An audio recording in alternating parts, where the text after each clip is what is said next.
فکر نے برپا کیا جو کن فیکون. واہ کیا اساس فکر نے برپا کیا جو کن فیکون.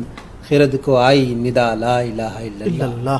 واہ. تو یہ اسی شعری مجموعے میں موجود جی جی جی. حمد کے 2-3 شعر میں آپ کو سامنے. تو نعت شریف کے کچھ اشعار بھی سنا دیں آپ. نعت پاک کے دیکھیے.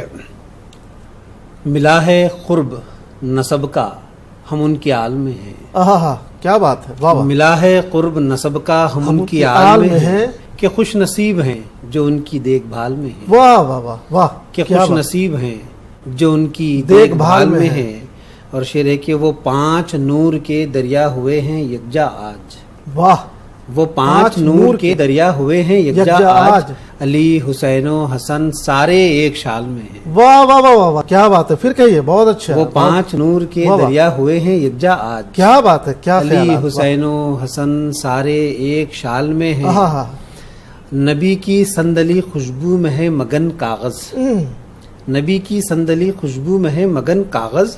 خیال لفظ قلم سب کے سب وصال میں ہے. واہ واہ واہ واہ واہ. نبی کی صندلی خوشبو میں ہے مگن کاغذ. بہت اچھا. بہت. خیال لفظ قلم سب کے سب وصال میں ہیں. سب کے سب وصال میں ہیں. شعر ہے کہ وفا خلوص توکل قلندری تقوی. واہ. وفا خلوص توکل قلندری تقوی. جواہرات یہ سارے نبی کی آل میں ہیں. واہ واہ واہ واہ واہ واہ. جواہرات یہ سارے نبی کی آل میں ہیں. بہت اچھا. بہت اچھا. اور آخری شعر ہے کہ گلوں کا رنگ بھی انوار ماہ و انجم بھی. گلوں کا رنگ بھی انوار ماہ و انجم بھی. تمام خوبیاں یکجا تیرے جمال میں ہیں. واہ واہ. بہت تمام خوبیاں یکجا تیرے جمال میں ہیں. نبی کی نعت ہوئی اس لیے معین افروز. نبی کی نعت ہوئی اس لیے معین افروز. سلیمی قرب کے جگنو میرے خیال میں. واہ واہ واہ واہ. بہت اچھا. بہت خوب. بہت خوب. بہت مرصع نعت شریف آپ نے سنائی معین صاحب. تو چلیے اب ذرا اپنی مقبول غزل ہمارے ناظرین کو سنائے جو مشاعرے میں کافی سراہا گیا ہو, داد ملی ہو. یہ تو سامعین کی محبتیں ہوتی ہیں. جب ایک شاعر کچھ کہنے کی جسارت کرتا ہے تو اس کو داد و تحسین سے تعریفوں کے جملے اس کے سپرد کیے جاتے ہیں, اس کو نوازا جاتا ہے. اور جہاں تک بہت مقبول ترین غزل کا تعلق ہے تو حیدرآباد کے کئی ایک نامور گائکوں نے اس غزل کو بھی گایا ہے ماشاءاللہ. جس کے 2-3 شعر آپ نے بھی پڑھے ہیں. اس کے بعد اور بھی کچھ غزلیں ہیں تو اس میں سے 2-4 شعر میں آپ کے سامنے پڑھ دیتا ہوں کہ گلے سے یاد کی ہچکی نکال دی میں نے. گلے سے یاد کی ہچکی نکال دی میں نے. گلے سے یاد کی ہچکی نکال دی میں نے. اور ہوا کے پاؤں میں زنجیر ڈال دی میں نے. واہ. گلے سے یاد کی ہچکی نکال دی میں نے. ہوا کے پاؤں میں زنجیر ڈال دی میں نے. اور شعر ہے کہ میرے ضمیر کی آنکھوں میں چبھ رہی تھی جو. میرے ضمیر کی آنکھوں میں چبھ رہی تھی. میرے ضمیر کی آنکھوں میں چبھ رہی تھی جو. وہ ریت آج فضا میں اچھال دی میں نے. واہ واہ واہ واہ. وہ ریت آج فضا میں اچھال دی میں نے. اور چمن میں بحث چھڑی جب نزاکت گل کی. چمن میں بحث چھڑی جب نزاکت گل کی. تیرے گلابی لبوں کی مثال دی میں نے. واہ واہ واہ. بہت اچھا. چمن میں بحث چھڑی جب نزاکت گل کی. تیرے گلابی لبوں کی مثال دی میں نے. اور کچھ اگلے دور کے بچوں کے واسطے لکھ کر. کچھ اگلے دور کے بچوں کے واسطے. کچھ اگلے دور کے بچوں کے واسطے لکھ کر سمے کی جیب میں ایک پرچی ڈال دی میں. واہ واہ واہ واہ. بہت اچھا. بہت اچھا. بہت اچھا معین صاحب. کیا غزل ہے آپ کی. چونکہ آپ ملک کے بیشتر مشاعرے میں شرکت کر چکے ہیں, آپ ہمیں یہ بتائیں کہ پہلے کے مشاعرے اور موجودہ دور کے مشاعرے میں کیا فرق ہے. کیا آج کے مشاعرے معیاری ہوا کرتے ہیں؟ دیکھیے جہاں تک شہر حیدرآباد کا تعلق ہے یہاں جو مشاعرے ہوتے ہیں ادبی مشاعرے کہوں گا تو یہ مشاعرے آج بھی الحمدللہ معیاری ہوا کرتے ہیں. اور یہاں آج بھی مصر طرح دیا جاتا ہے اور طرح ہی مشاعرے یہاں پر منعقد ہوتے ہیں. اور جو سنجیدہ مشاعرے جو یہاں پر ہوتے ہیں آج بھی ادب سے لبریز ہوا کرتے ہیں. اب رہا سوال کل ہند مشاعرے کی اگر آپ بات کر رہے ہیں تو وہاں تو اس کے حالات آپ بھی بخوبی جانتے ہیں اور میں بھی جانتا ہوں. وہاں پر شاعر کو کم اور گویے کو زیادہ سنا جاتا ہے. کیا تو لیکن ایک بات تو دونوں ہی صورتوں میں ایک بات بالکل مصدقہ یہ کہی جا سکتی ہے کہ کہیں نہ کہیں مشاعرے اردو کاس کے لیے عوام کو اپنی جانب راغب کر رہے ہیں، جوڑ رہے ہیں۔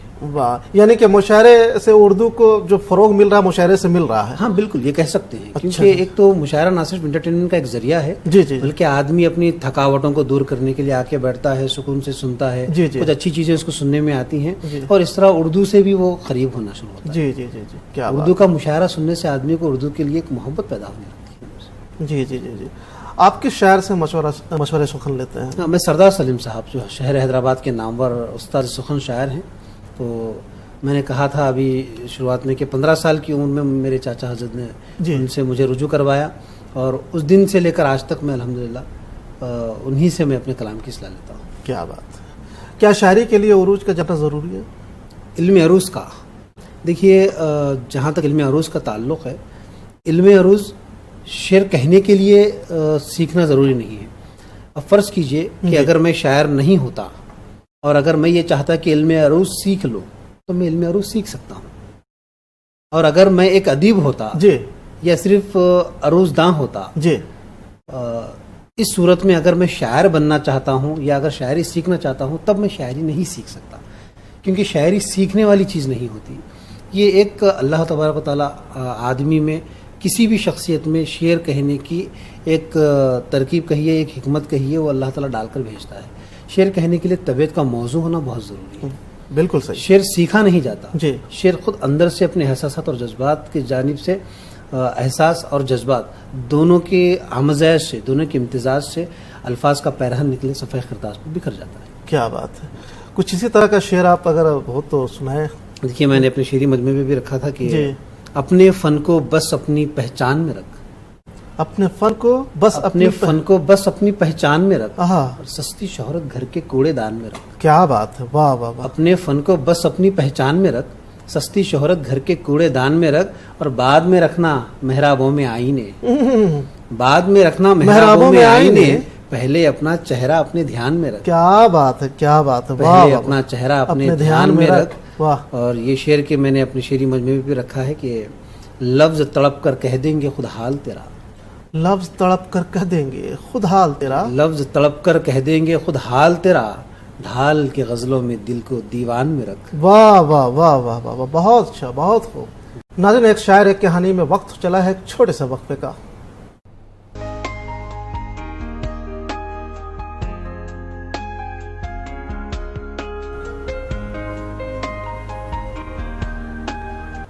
وقفے کے بعد دوبارہ آپ کا استقبال ہے۔ وہ کون سے شاعر ہیں جن سے آپ متاثر ہیں؟ جن سے میں متاثر ہیں آپ؟ دیکھیے، کئی ایسے شعراء اکرام ہیں جو سینئر شعراء یہاں سے گزرے ہیں، اور سب سے پہلے جب میں موجودہ دور کی یا حالات حاضرہ کی اگر بات کروں تو میں سردار سلیم صاحب سے ہی بہت متاثر ہوں۔ اچھا اچھا اچھا، کیونکہ جب جس وقت شاعری میں نے شروع کی تھی، میں غالب اور اقبال کو زیادہ پڑھا کرتا تھا، جی اور یہی وجہ ہے کہ میری ابتدائی شاعری میں جی تقریباً میں یہ کہہ سکتا ہوں کہ 2003 سے لے کر 2010 تک کے عرصے تک میرے سوچ و فکر پہ اقبال کا ہی غلبہ رہا۔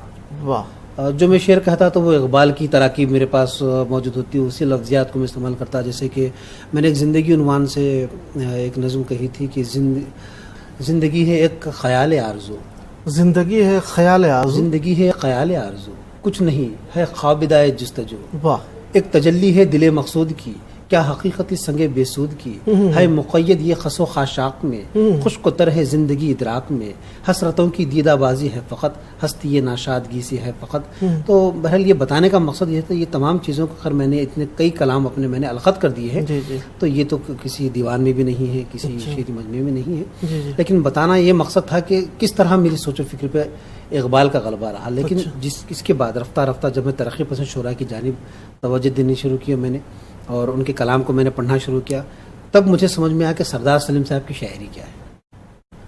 تو میں یہ کہہ سکتا ہوں کہ بہت دن سردار سلیم صاحب سے جڑے رہنے کے بعد میں ان کو سمجھنے کی اچھا، سمجھنا شروع کیا۔ جی جی جی، ایسا نہیں کہ میں ان سے جڑتے ہی میں ان کو سمجھنے کی کوشش کیا یا میں سمجھنا شروع کر دیا، ایسا نہیں ہوا۔ میں اقبال سے بہت متاثر رہا، غالب سے بہت متاثر تھا، میر سے بہت متاثر تھا، صفی اورنگ آبادی سے متاثر تھا، تو پورے ایک روایتی شاعری میرے اشعار سے جھلکا کرتی تھی۔ اچھا، یہ معین صاحب، تقریباً ہر شاعر اپنی شاعری کا آغاز رومانی شعر سے کرتا ہے، جی، کیا آپ کے ساتھ بھی ایسا کچھ ہوا ہے؟ دیکھیے، ایک شعر میں نے اپنے مضمون میں من آنم کے من دانم کے نام سے میں نے اس میں ایک مضمون لکھا ہے. جی. تو اس میں نے زندگی کا پہلا شعر اس میں کوٹ کیا ہے بغیر اصلاح شدہ. تو مقبول عام ہے وہ جو سب سے عیاں ہے. مقبول عام ہے وہ جو سب سے عیاں ہے. اور مقبول خاص ہے وہ جو سب سے نہاں ہے. واہ واہ واہ واہ. تو یہ وہ شعر تھا جو میں جس وقت نہیں جانتا تھا کہ مطلع مقطع اولا اور کیا اس کے پیچ و خم ہوتے ہیں, کیا قواعد ہوتے ہیں, اس ساری چیزوں سے میں بے بہرا تھا. اس وقت میں نے یہ شعر کہا تھا. تو میں نے اس کو اس میں تو یعنی کہ عشقیہ شاعری سے آپ کا یہ آپ کی آغاز. دیکھیے جہاں تک رومانیت کا جو آپ نے لفظ استعمال کیا, میں یہ کہوں گا کہ رومانی شاعری جو ہوتی ہے یا رومانیت جب آدمی میں غلبہ کرتی ہے, کوئی شاعر ایسا نہیں ہوتا کہ بغیر رومانیت سے ہٹ کے وہ شعر کہہ سکتا ہے. میں تو کہوں گا کہ وہ شاعری ہی نہیں ہو سکتی جہاں اگر رومانیت کو ہٹا دیا جائے تو اس کے بغیر شاعر ہو ہی نہیں سکتا کوئی. کیا بات. تو ہر شاعر میں کہیں نہ کہیں وہ جذبہ ضرور ہوتا ہے. واہ واہ واہ, کیا بات ہے. تو شاعری میں آپ کے گھر کا ماحول کتنا سازگار رہا, چونکہ دیکھا یہ گیا ہے کہ جیسے شاعری کی لت لگ جاتی ہے تو سب سے پہلے اس کی مخالفت گھر سے ہی شروع ہوتی ہے. نہیں, میرے ساتھ ایسا نہیں رہا, کیونکہ میں نے پہلے بھی کہا تھا کہ میں ایک ادبی گھرانے میں نے اپنی آنکھیں کھولی ہیں. تو یہ میری خوش نصیبی تھی. تو جب میں نے شعر کہنے کی کوشش کی, جب میں نے شروعات کی, اسی دن سے میری حوصلہ افزائی کی جانے لگی. ماشاء اللہ ماشاء اللہ ماشاء اللہ. تو اسی پل سے میری حوصلہ افزائی کی جانے لگی, اور کبھی مجھے شاعری سے نہیں روکا گیا. میرے اساتذہ نے بھی مجھے نہیں روکا, میرے ماں باپ نے بھی مجھے نہیں روکا. خیر, جس وقت میں نے شعر کہنا شروع کیا اس وقت تو میرے دادا کا سر سے میرے سایہ اٹھ چکا ہوتا. 1995 میں ان کا انتقال ہو چکا تھا, 1995 میں. تو میں نے شعر 2003 سے کہنا شروع کیا. ہمارے ناظرین کو کوئی تازہ غزل سنائیں آپ. ہاں جی, تو تازہ غزل تو دیکھیے کہ لے کر انا کے بوجھ کو شہر اداس میں, لے کر انا کے بوجھ کو شہر اداس, لے کر انا کے بوجھ کو شہر اداس میں ہم جی رہے ہیں اپنے بدن کے لباس میں. کیا بات کیا بات. لے کر انا کے بوجھ کو شہر اداس میں ہم جی رہے ہیں اپنے بدن کے لباس میں. اور شعر ہے کہ یادوں کا عود اشک کے دیپک جلائیے, یادوں کا عود اشک کے دیپک جلائیے, آیا ہے کوئی درد میرے غم نواس میں. کیا بات کیا بات. یادوں کا عود اشک کے دیپک جلائیے, آیا ہے کوئی درد میرے غم نواس میں. اور صحرا بھی چھوٹے پڑتے ہیں میرے جنون کو, صحرا بھی چھوٹے پڑتے ہیں, صحرا بھی چھوٹے پڑتے ہیں میرے جنون کو, دریا بھی ڈوب جاتے ہیں آنکھوں کی پیاس میں. کیا بات. واہ واہ. صحرا بھی چھوٹے پڑتے ہیں میرے جنون کو, اور دریا بھی ڈوب جاتے ہیں آنکھوں کی پیاس میں. شعر ہے کہ غزلیں ہیں تیری یاد کے سندل میں تر بتر. کیا بات. دریا ہے تیرے, غزلیں ہیں تیری یاد کے سندل میں تر بتر, شامل ہے تیرا درد بھی فن کی اساس میں. واہ واہ واہ واہ واہ. غزلیں ہیں تیری یاد کے سندل میں تر بتر, شامل ہے تیرا درد بھی فن کی اساس میں.